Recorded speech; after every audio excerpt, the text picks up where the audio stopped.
Hey y'all, welcome back to my channel. Sorry it has been so long.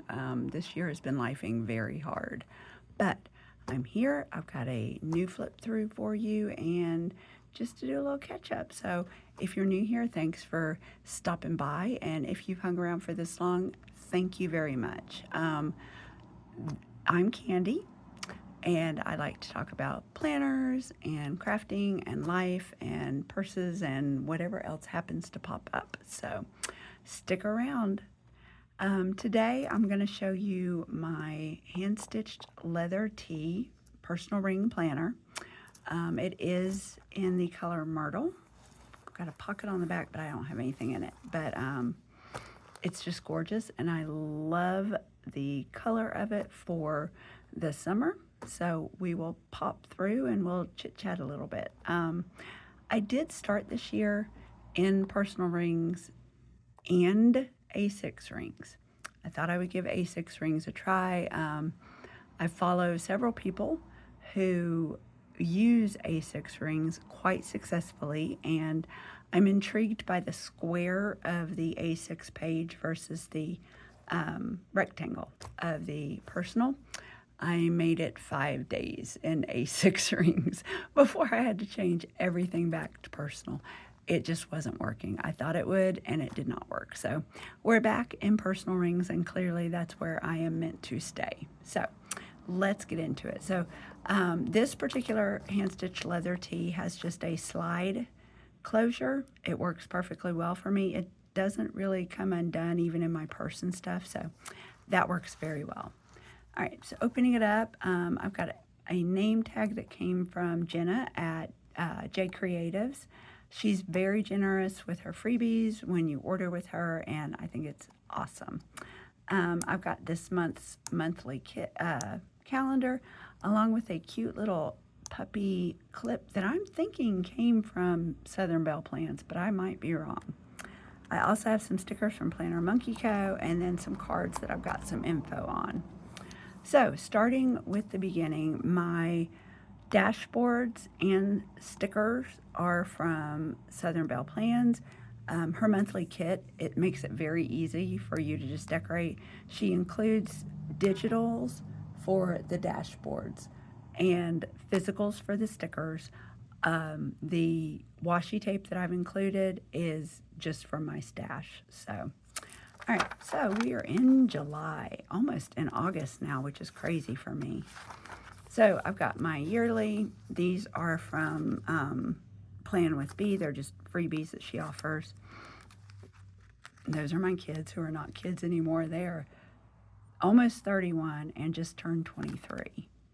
So we're going to start in monthlies. I have switched the sections around, the order of the sections a little bit as we go through the year, and I may end up switching them around again because I don't love that my calendar is on a hump, if that makes sense, like, you know, since we're halfway through. Anyway, monthlies. So this is January. Again, all of the stickers that are in here are from Southern Belle Plans, and these were just washies from my stash. She also, Tabby at Southern Belle Plans does include tab stickers, which I try to use. Sometimes I do, sometimes I don't. It all just depends on, I guess, how I'm feeling, because I didn't do June or July looking at it now. So, yeah, that's the way I roll. May I particularly loved. It was just so bright and sunny and beautiful. And then this was June's, including the vellum in here. And then, if I can get to it, this month. And yes, I have to catch up both June and July for everything that went on. You'll notice there is absolutely nothing in either one. Oh, wait, May, June, and July. Like I said, life has really been lifing this year.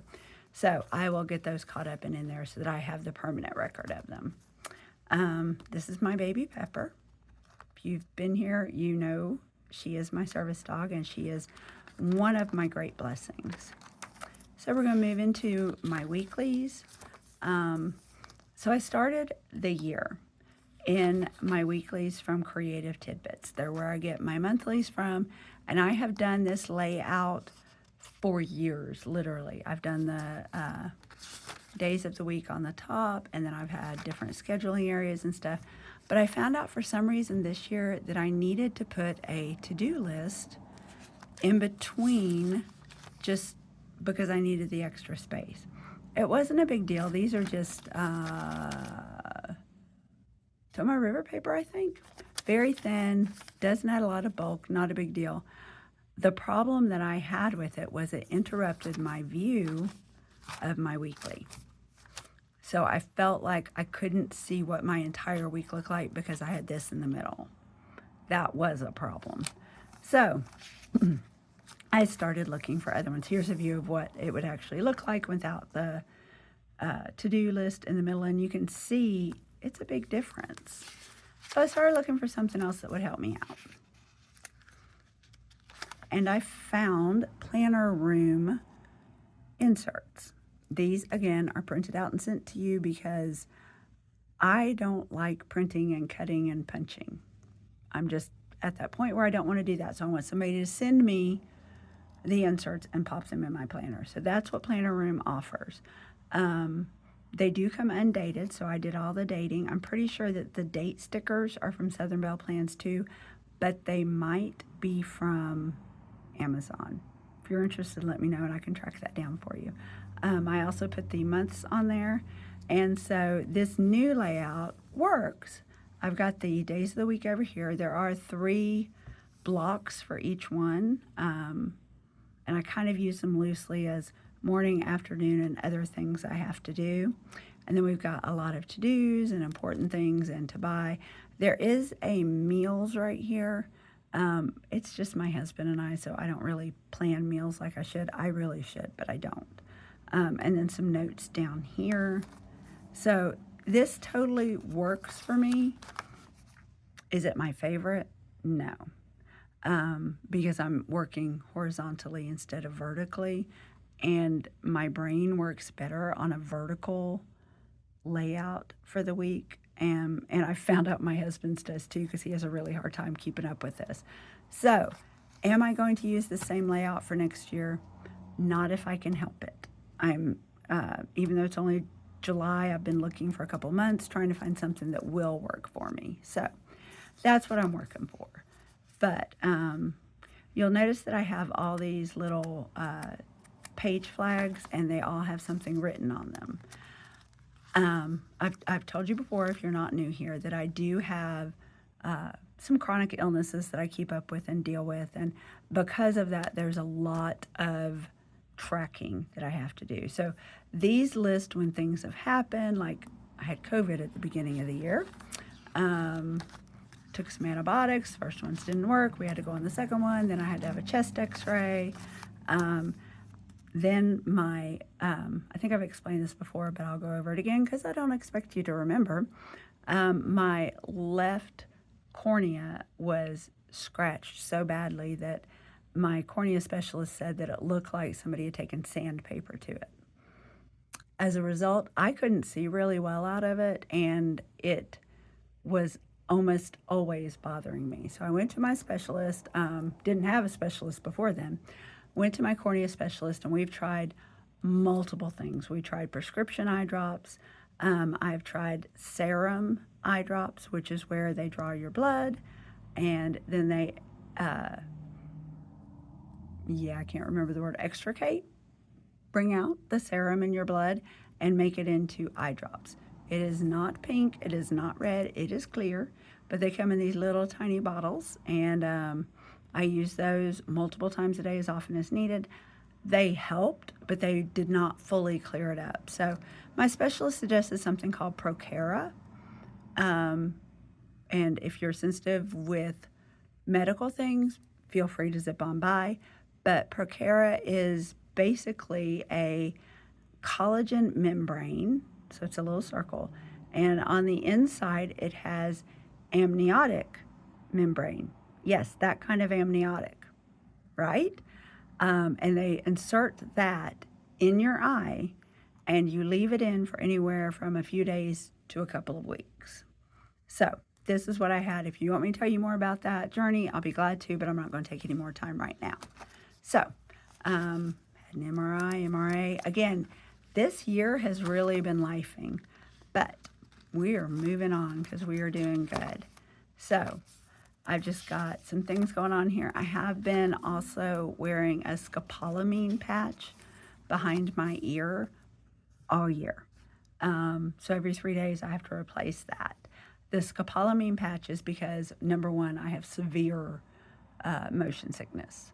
Number two is because starting at the beginning of the year, I had what they called pulsatile tinnitus, which means I could literally hear my pulse in my left ear.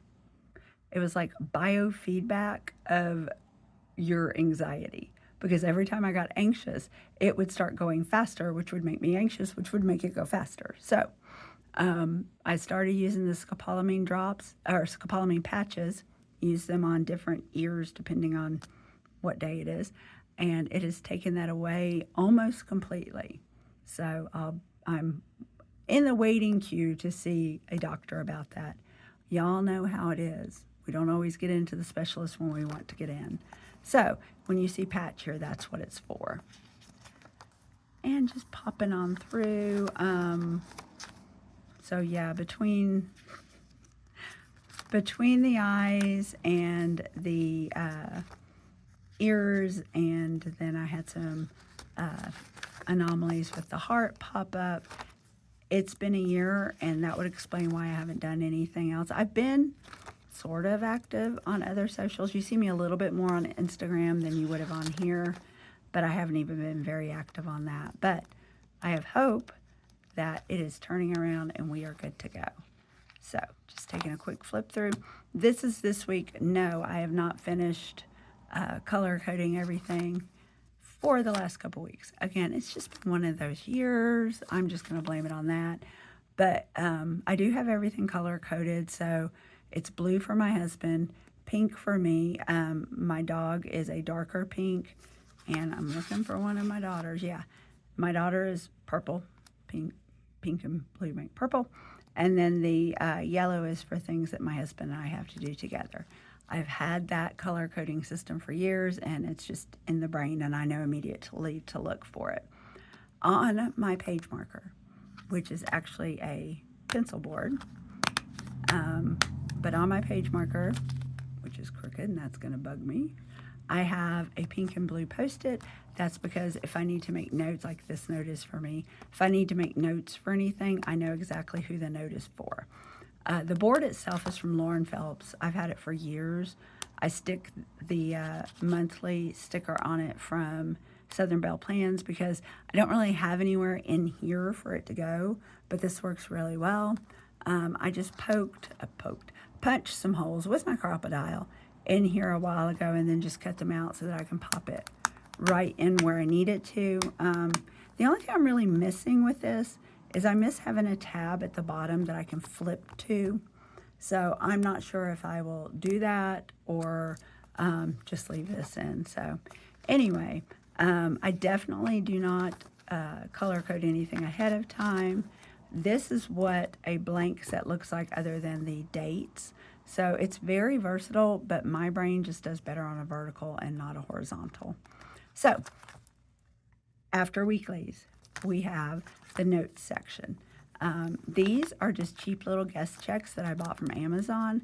I got a pack of 4 notebooks for $4 or $5. It wasn't much. So that's a great alternative. Once again, I punch them, slit them so I can slide them in and out. Most of the time, if I use these, they're throwaway notes, so I don't have to deal with that. So my notes section is mostly medically related. So I'm not going to show you a lot of it, but I have a section for me, I have a section for my husband, and I have a section for my daughter. I keep theirs completely hidden because that's up to them to choose to share. It's not my job. So it's literally just blank Tomo River paper that I write everything down on that I need to talk to everybody about. I even have a list of the meds that I take and where they go in my daily dosing. So after the notes comes tracking. These little bow clips are almost always from Cocoa Daisy, just so you know. Under tracking, I do track my weight. I track some symptoms and some sleep. I'm also seeing a couple of new specialists, and I've got some trackers going on specifically for them. I've got some other things, and I might end up popping these out just because, as you can see, I'm not using them, and I could use the room in my planner. This is the M&Ms, the same thing I had last year, so it is the medicines and maladies. Each month I update this with things that have gone on, so that, you know, if I have a physician say, okay, when was the last time you were on steroids? I can pop back and look, or, you know, do you remember when you had this test completed? I can pop back and look. My husband has one as well, and he's tickled pink that he's now in my planner, as he says. This is just another thing I track. I do have some lab anomalies, some things that just aren't adding up, and I'm keeping track of those. These are steps, keeping track of those. Do I need to catch up on them? Yes. Is it stressing me out? No. These are like last time I did things, so I've got those, and I've got some coupon codes and other things. I do have an envelope here as well. I haven't used it yet. I probably should get rid of it to make some room. The last section in my planner is the to be read section. It's getting there. Y'all know how it is. It's a lot. This is just a little private section that I've got some things that don't need to be shared. I do have a few receipts that I need to scan, which are actually supposed to be in this envelope. They rarely make it in there, so I should probably take that out too. I do have some, oopsie, another receipt. I do have some other note paper at the back, and this is so cute. My daughter found this pad for me and grabbed it because she knows I used to work at the library in our town for 8 years. 8 years, y'all, and that was just when I was a student. But she knows how much I enjoy reading and books, and so she grabbed that for me. My page lifter, again, first of all, it's filthy, but it has all my tabs that I use back and forth in. Back of my planner, we've got a Watch Becca Creates stencil. Yes, Watch Becca Create. Card, I've got some page flags, another card with an event in town. I transfer this little envelope from every single planner I have for the last couple years at least. It's got some information in it that I need to have with me. I refer to it quite often. Okay, this is a new pen for me, and y'all know I love my pens. This is a I'll have to look it up. I can't remember. I got it off Amazon. I've had to switch pens. I was a Pentel Energel ride or die girl. I loved them. I still do. But they weren't writing on my paper. Like, they would skip. And it was really annoying. So I switched pens. So far these really work. The I think they're Blen pens also. BLEN pens. Those work very well for me as well. But these are great. They have a nice dark, hold on, I'll show you on one of my notes. A nice dark writing. So I really like them. Just a thought. If you're, oh, here we go. Yeah. Uniball Zinto is what they are. So, and of course I use the 0.7 because I like a bold point. So anyway, that's all I've got. Like I said, the back of this has a really neat pocket in it. I've got my paper candy beads that I've had for a while. This, I think, was a Lauren Phelps design as well. And this cute little ruler I found at one of our local stationery shops, and I just love it. So anyway, that's where we are. Thanks for sticking around. If you lasted this long, let me know if you got any questions. Pop it in the comments below, and thanks for watching, y'all. Bye.